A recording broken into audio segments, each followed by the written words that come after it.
You're listening to the Really Useful Podcast. This is the tech podcast for technophobes from makeuseof.com.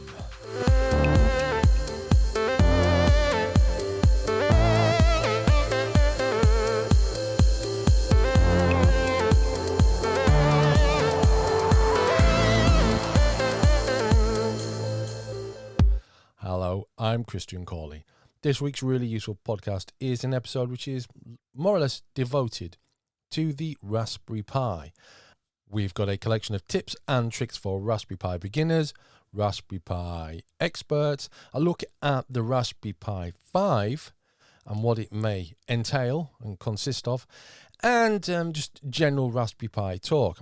Most of the conversation is between myself and Gareth Phillips, although Ben Stegner is also in this week's compilation of Raspberry Pi tips and tricks, most of which is new, but some of which you may have heard before.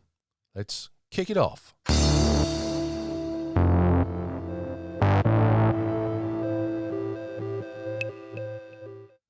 Are you hungry? I am actually. Have you got anything to eat? I've got a Raspberry Pi. Whoa!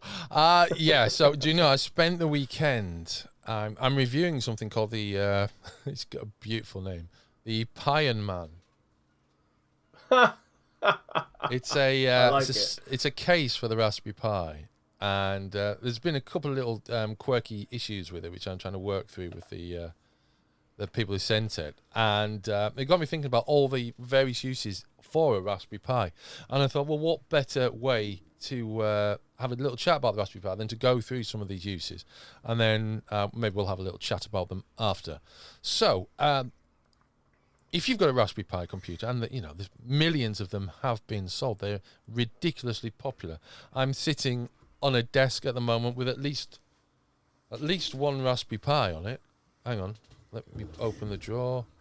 2 Raspberry Pis, possibly 3, and that's just in this house. I have a spreadsheet so I know what all my Raspberry Pis are doing. Yeah, so there's so many things you can do with a Raspberry Pi. So I'm going to go through this list of 19 potential projects for a Raspberry Pi. Number 1, you can replace your desktop PC with a Raspberry Pi. Now, I've been trying this for a few years. I tried it with the Raspberry Pi 3. It was good, but not quite good enough. But with the Raspberry Pi 4 and the Raspberry Pi 400, you can genuinely do this. You need a little bit of extra storage, USB drive or whatever, but it is possible.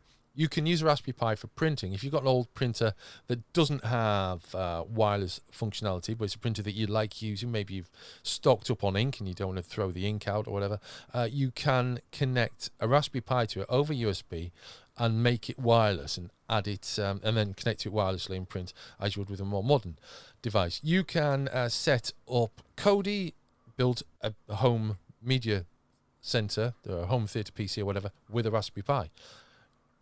You can also use Raspberry Pi to build a retro gaming machine using Recalbox or RetroPie or any number of platforms. You can use a Raspberry Pi as a Minecraft game server. You can use it to build a stop-motion camera, also make time-lapse video. You can even use the Raspberry Pi to broadcast pirate radio on the FM band, although that is an illegal act in most places without a license, so tread carefully there. You can build a web server with a Raspberry Pi.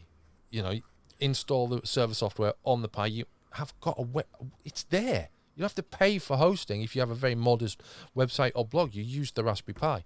You can create a Twitter bot with a Raspberry Pi. You can create an inspiring digital photo frame with a Raspberry Pi and a display, perhaps the Raspberry Pi's own approved touchscreen display.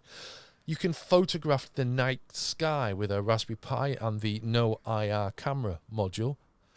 You could build a network monitoring tool called NEMS. You could build a Raspberry Pi Plex server. In the old days, you could just use Raspberry Pi as a Plex client. You can now use it as a Plex server. Whether or not you actually want to use Plex these days or not, because it's gone a little bit odd, is another matter entirely. You can stream live video with a Raspberry Pi camera, the Raspberry Pi, and a wireless connection direct to YouTube.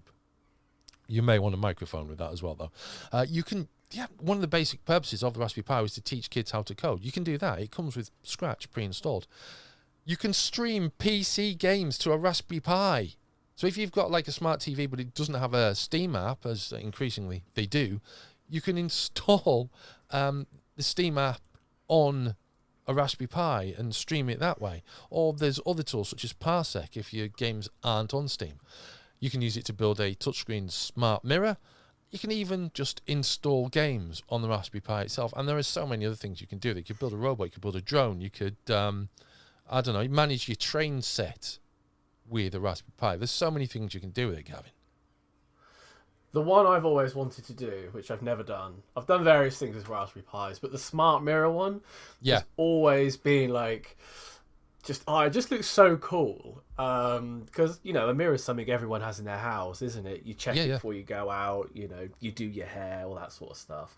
But just being able to look on there and be like, oh, and the weather's going to be this, so I'll grab my coat without having to get your phone out for the umpteenth time that morning to check or whatever. So that's one that I've always looked at. I've looked at videos. In fact, the one linked in the article is the one I've looked at a few times. I don't quite have enough DIY skill to put them together, although it doesn't look particularly difficult. Well, I mean, I'm not saying this is a diss, but James Bruce built one a few years ago. I'm not saying if he can do it, you can, but the technology wasn't as polished for it then as it is now. So I do think it's probably a lot easier to do these days. I hope you're not listening, James. The one I've always wanted to do is the space program. Oh, yeah. Which is, for your purposes, listener, is to bundle the Raspberry Pi into some sort of secure casing with a battery and various sensors attached, and then attach it to a weather balloon and let it go. And you can get amazing footage, and you can also get a lot of extra data, and you can also attach phone equipment to the Raspberry Pi, and then you'll be able to sort of work out where it is, and also it will maintain a connection with nearby towers and what have you up to a certain height, better than you would do with having to just sort of like rely on it coming back down. So you can sort of get a bit of visual from what it's recording as it goes up. Maybe it's recording you or whatever, but you know, if it's recording, it's got to store it to the SD card, and then you'll be able to retrieve that when it lands, assuming it doesn't land in the sea, of course. But so I mean, I'm as I mentioned, I am reviewing this this tower, this little I mean, it's called a tower, it looks like a tower, obviously it's for Raspberry Pi, it's absolutely tiny, but it does have, I was very interested to see, it has an M2 SATA SSD slot, and I have an M2 SATA SSD with the I can't remember what the 3 different keys are, but it's the one that's least popular, and it fits this. So I finally found a use for that M-SATA stick, which is nice. M2 stick, I beg your pardon, which is nice.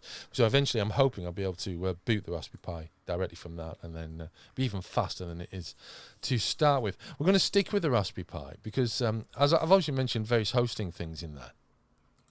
And there are various things that you can do with a Raspberry Pi to take yourself away from proprietary services such as Google. Actually, mostly Google. Our colleague David Rutland's compiled a list of self-hosted alternatives to proprietary services you can run on a Raspberry Pi. And this is quite good. Now, I am going to give this a slight sort of caveat, is I've tried a couple of these and they weren't as simple to set up as I might have hoped they were. But as far as I know, I didn't use the same techniques as David. So, first of all, you can replace Google Docs and Google Drive with Nextcloud. You can use your own mail server on a Raspberry Pi rather than using Gmail. You can get rid of Google Photos and use PhotoPrism instead. You can ditch your hosting provider in favor of running WordPress. Refer to this the possibilities of using the Raspberry Pi as a web server already in this podcast. So that is really definitely an option for you. There is, I mean, hosting is really affordable these days, but you know, there's overheads, there's time management overheads with it as well. There's remembering to pay the bills, etc., etc., etc. And if you can just do it on a Raspberry Pi that you own and route external connections to the Raspberry Pi, you might as well do that. It's going to be a lot simpler. Instead of Google Analytics, you can use a tool called Matomo. This is a new one on me, which I might be checking out for my various web projects. you can use fresh RSS rather than Google to collect news information as well. And you can use Jellyfin instead of Netflix. We just moved away from Google there, as you noticed. And you can use Audio Bookshelf rather than Audible to listen to audiobooks. There's a lot of good selections there. I'd forgotten about Jellyfin. I was looking at Jellyfin a few months ago, and I thought it was reasonably good. Of course, it's self-hosted. So I was going to say, is it more similar to a more of a Plex type situation where you host a server and you stream it around your house and what have you? Absolutely, yes. But its user interface has improved loads recently, so I'm liking the way it now looks. But there's some good suggestions in there. Do you know what? Just a matter of news feeds. And do you remember that old iGoogle? Was it iGoogle? The old Google homepage where you could configure it and have all your news feeds and maybe a game and perhaps a slideshow or a look at your photos or whatever, and you could rearrange how the display looked. It was like a configurable version of the old Yahoo homepage or the old Google homepage, I suppose. Do you remember that? Yeah, I vaguely recall it. I loved it. I used it extensively. I was absolutely gutted when they got rid of it. Oh, yeah, another one on the yes, Google trash heap, which we've talked about many times before. Yeah. Interestingly, iGoogle.com does forward to Google.com. So, yeah, no, they know what they did. Yeah. Discontinued November 2013, so quite a while back. Was it that long ago? Yeah. Good Lord, I've been doing without it for 10 years. That sounds like a completely different complaint.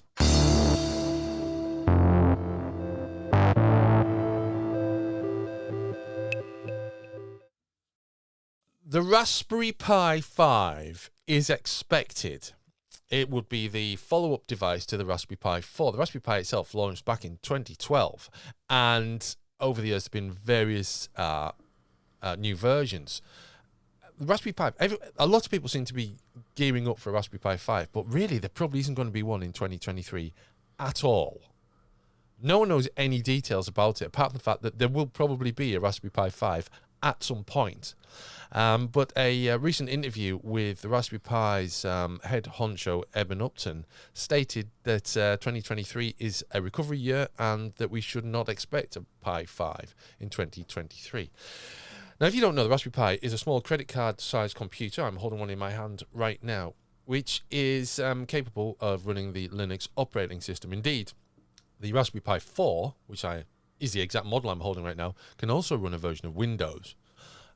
It comes with 4 USB ports, an Ethernet port, built-in Wi-Fi, built-in Bluetooth, and is capable of doing everything from running retro games to managing space projects, and even media center stuff. There's all sorts of things you can do with it. Robotics. There's different versions. There's a small one, the Raspberry Pi Zero, which is about a third of the size. You can hook up a small camera to it and use it as a nature camera. You can use a Raspberry Pi for a home server, for a smart home hub, for managing your greenhouse. The list is there's even a way of integrating it with Lego. So Raspberry Pis are great.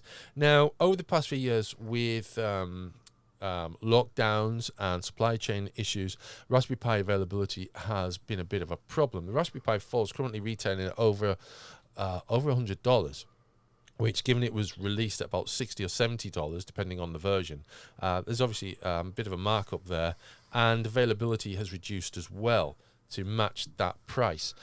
Raspberry Pi 4 has it comes in 8GB and 4GB and 2GB models. It's likely the Raspberry Pi 5 will probably come in 8GB and 16GB models, but $99 would seem to be a rather conservative estimate for its baseline price, should it ever appear. There's a lot to say about the Raspberry Pi and the Raspberry Pi 5, which is this is going to be news to Gavin, which is why we're doing this Raspberry Pi special.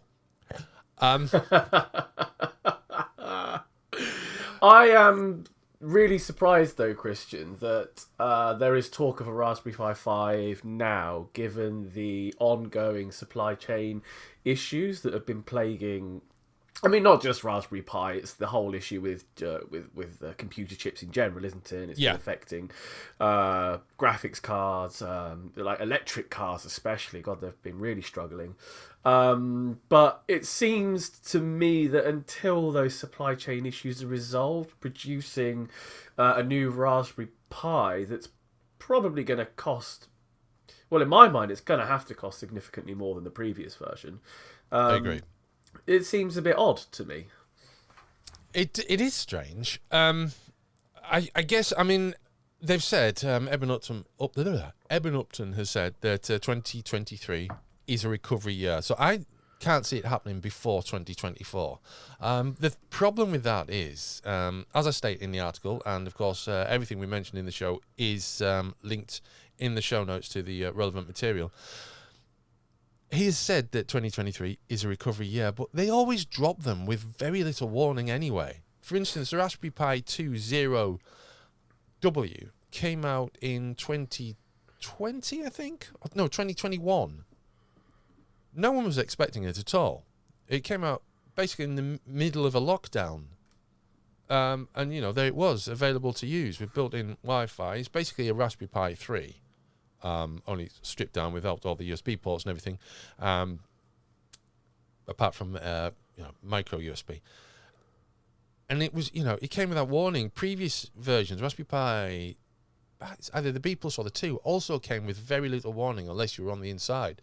So I wouldn't be... I've just dropped that one. That's that one not working anymore. Only joking. It's very likely that this could happen again. Yeah, so I wouldn't like to say... There's not going to be one in 2023. It wouldn't surprise me if one did drop. So do you think that people should look for alternatives to the Raspberry Pi? Because I'm guessing, I don't know this, but I'm guessing that the prices and the chip shortages are affecting what people would consider Raspberry Pi alternatives. There are various alternatives that have been suggested over the years, and more recently, there's things like there's the Banana Pi. There's also there's a thing called the I think it's called Le Potato or something like that. Hopefully, it doesn't run like one. Yeah, well, yeah. 5 Raspberry Pi alternatives you need to know about in 2022. It might be in there. There's the Odroid C4. There is the Banana Pi BPi M5. There's the Lenovo Think Center, which is an ARM-based computer on an SBC. There looks like there's the Raspberry Pi Pico, which isn't really an alternative because it's a small sort of RP2040 processor on a board. There is, I think, is it Le Potato? I'm just gonna have to double check this. Le Potato. Yes, it's real. I remember. Le Potato is a thing.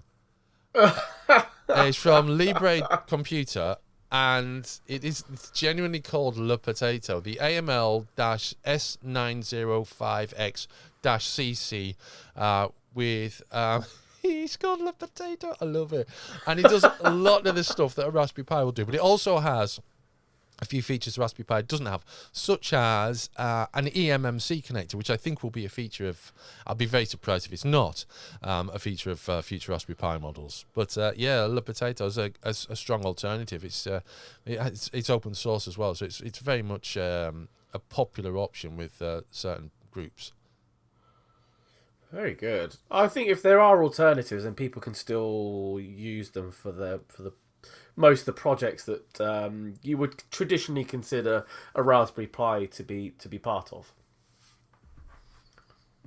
There are plenty indeed, and if budget is a problem, then the Raspberry Pi Zero is the original came out and it was $5. It wasn't even $5; it was free on the front of a magazine. Basically, the Raspberry Pi Zero 2W is probably around $30. And it is a very good alternative, unless you have very specific high-end requirements, in which case one has to ask why you're using a Raspberry Pi if you have high-end requirements. But that's another matter entirely. So yeah, that's the Raspberry Pi 5. Probably not coming in 2023, might come in 2024, but then again, it could come tomorrow. That's the way they do things.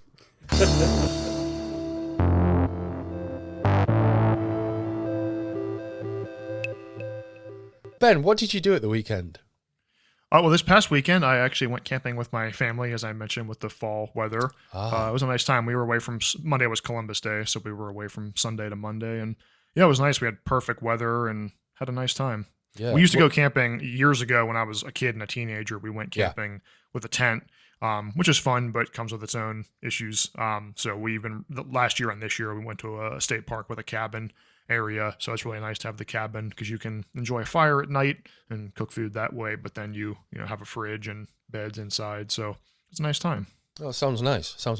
I was messing around with a Raspberry Pi at the weekend, and do you know what I did? I turned my Raspberry Pi, I'm not sure which model it was now, it was a Raspberry Pi 4. I turned a Raspberry Pi 4 into a tiny DOS gaming PC. Okay. Sounds fancy. It's kind of cool. Basically, what happened is a few months ago, I stumbled across this thing called the Wii-C, okay, which is a device that uses something called a Vortex-86 system on chip, which has an x86 architecture, and that is combined with a custom designed board. They're difficult to get hold of, basically. It also needs a specific case with it as well. Now, the custom board gives you an SD card. It gives you the old style PC game controller and a PS2 keyboard/mouse input. You can, with that, you get an authentic classic PC MS-DOS environment, because that is essentially what that system is. It's a PC on a chip almost. A 90s or 80s or 90s IBM compatible PC on a chip. Now, I don't have the money to get hold of one of those, and I'm not the best solderer in the world either, so I would need it assembling. But there's this project called Dospian. There's a thing called DOSBox, which I'm sure you've heard of, Ben, which is a DOS emulator for Windows. It's available for Linux, available for Android. You can get it on pretty much anything. Now, what a gentleman called Carmelo Maiolino has done is combine DOSBox with the Debian operating system, Linux-based operating system.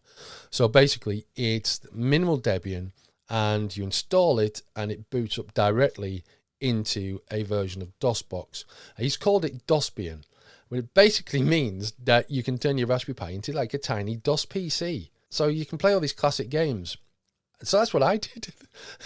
That's what I was doing. And was it a good time? It was fun. Yeah. Okay. It has some things pre-installed. I got to play Doom and Wolfenstein 3D before I even got to install any of the other stuff. Yeah, it's nice when they have stuff pre-installed. It harkens back to I'm a sucker for like pack-in games with systems. Makes me happy. So yeah, that's like a nice. Well, I guess it's not really a blast from the past because systems still do that sometimes, but makes me happy.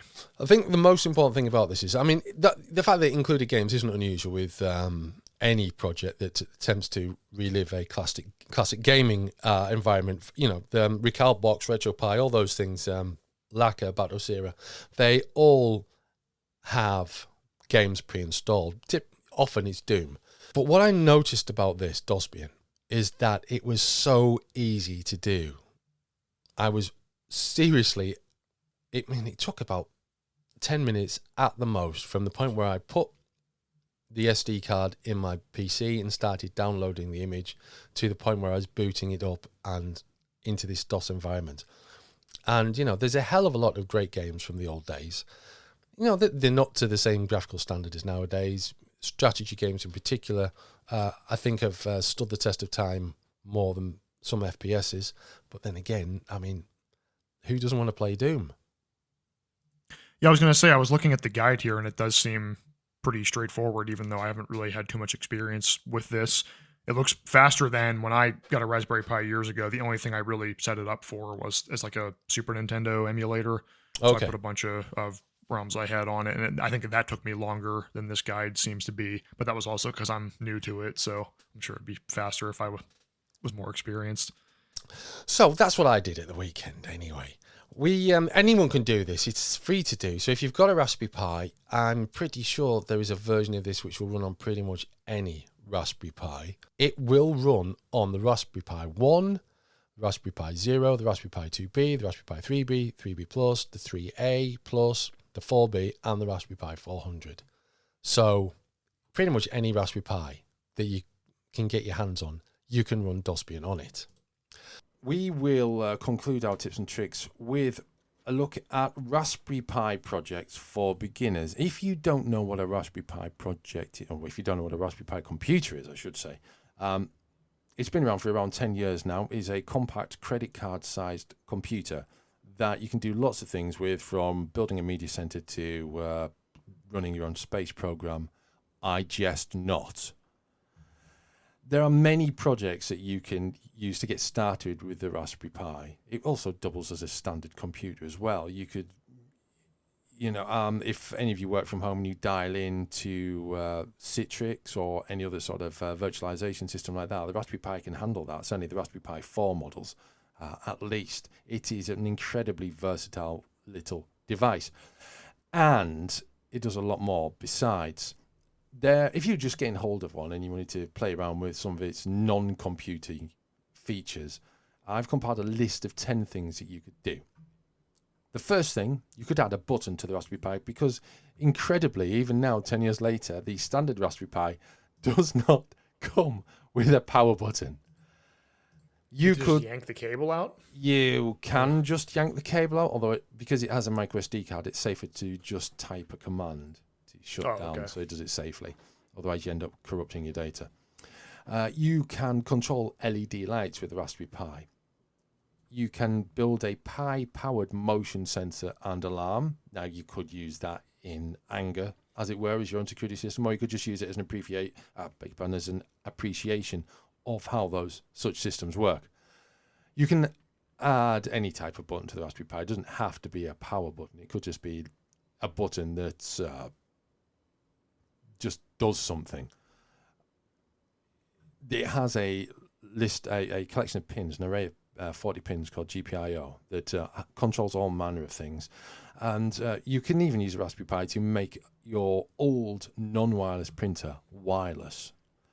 You can make music with a Raspberry Pi with a piece of software called Sonic Pi. You can build a network game server.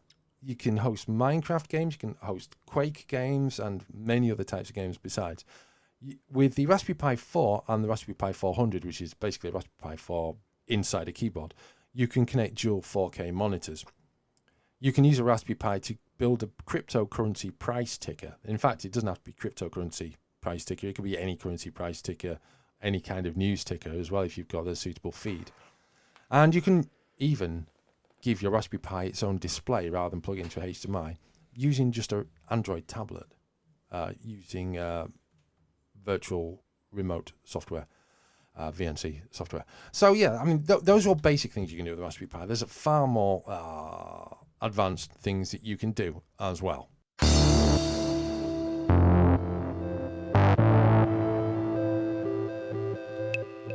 Well, that brings us to the end of this week's really useful podcast. This is and continues to be the tech podcast for technophobes from makeuseof.com. If you have any suggestions for us to discuss in future, then by all means get in touch with us via Twitter. You'll find our handles in the show notes, along with everything else that we have discussed. We'll be back for another podcast next week. Until then, it's goodbye from us.